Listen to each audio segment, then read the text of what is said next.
हरे कृष्णा, राधे राधे दोस्तों। आज के इस वीडियो में श्री सत्यनारायण कथा के चौथे अध्याय की कथा पढ़ेंगे। आप सभी भक्ति भाव से ये कथा पढ़ें और उनका आनंद प्राप्त करें।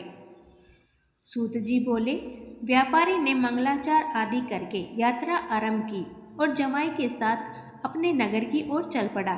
थोड़ी दूर निकलने उन्हें एक दंडी सन्यासी नजर आया।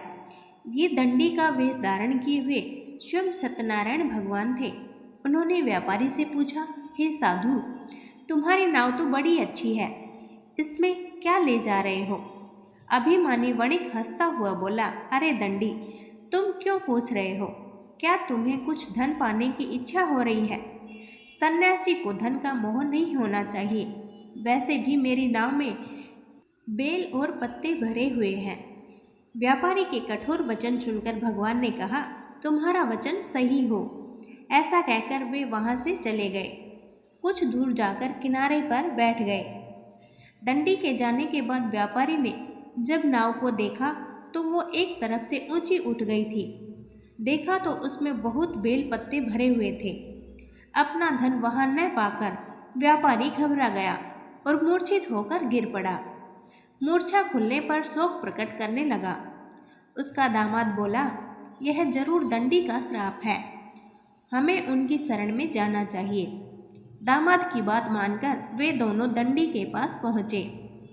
भक्ति भाव से नमस्कार करके व्यापारी कहने लगा, मैंने आपसे झूठ बोला, उसके लिए मुझे क्षमा करें। वह जोर जोर से विलाप करते हुए रोने लगा। दंडी भगवान बोले, हे वाणिक, ऐसी अवज्ञा करने से बार बार तुम्हें दुख प्राप्त होता है। तू मेरी पूजा से विमुख होता है।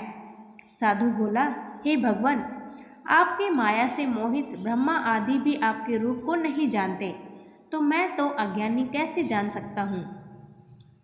मैं सामर्थ्य के अनुसार आपकी पूजा अवश्य करूँगा। मेरी रक्षा करो। मुझे धन की बहुत आवश्यकता है। कृपा करके मुझे मेरा धन वापस लौटा दो। उसके ग्लानि से भरे ऐसे वचन सुनकर भगवान का क्रोध शांत हो गया। व्यापारी की इच्छा पूरी करके भगवान अंतर्ध्यान हो गए और व्यापारी नाव के पास लौटे तो उसे नाव में अपना धन वापस मिल गया, जिसे पाकर बहुत प्रसन्न हुआ। उसने उसी समय सत्यनारायण भगवान की पूजा की और अपने नगर के लिए फिर से यात्रा शुरू की। अपने नगर के बहुत समीप पहुंचने पर उसने एक दूत को घर पर सूचित करने के लिए भेजा। दूत ने साधु के घर जाकर उसकी पत्नी को उनके समीप होने की सूचना दी। साधु की पत्नी ने हर्ष के साथ सत्यदेव का पूजन किया और पुत्री से कहा, मैं अपने पति के दर्शन के लिए जा रही हूँ। तुम भी काम निपटाकर और भगवान का प्रसाद लेकर आ जाना। माता के वचन सुनकर कलावती जल्दी में पूरे काम करके पति के पास जाने लगी।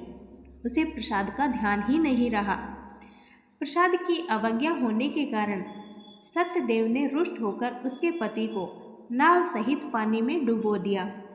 पति को न पाकर वह रोती कलपती जमीन पर गिर गई। इस तरह नाव को डूबा हुआ और कन्या को रोता देखकर व्यापारी दुखी होकर बोला, हे प्रभु, मुझसे या मेरे परिवार से जो भी भूल हुई है उसे क्षमा करो। अब किसी प्रकार की भूल नहीं होगी। इस पर वहां आकाशवाणी हुई, हे साधु, तेरी कन्या मेरे प्रसाद को छोड़कर आई है, इसलिए इसका पति अदृश्य हुआ है। यदि वह प्रसाद खाकर वापस लौटे तो उसका पति उसे मिल जाएगा। ऐसी आकाशवाणी सुनकर कलावती ने घर पहुंचकर भक्ति भाव से प्रसाद खाया, फिर आकर पति के दर्शन किए। इसके बाद व्यापारी ने बंधु बांधवों सहित भगवान सत्यदेव की विधि पूर्वक पूजन किया। उस दिन से वह हर पूर्णिमा को श्री सत्यनारायण भगवान का पूजन करने लगा। फिर इस लोक से सुख भोग कर अंत में स्वर्ग लोक को गया। दोस्तों, यहाँ पर चौथा अध्याय समाप्त होता है। बोलिए श्री सत्यनारायण भगवान की जय। पांचवा अध्याय हम अगली वीडियो में पढ़ेंगे। वीडियो पसंद आई हो तो वीडियो को लाइक और हमारे चैनल को सब्सक्राइब जरूर करें। धन्यवाद।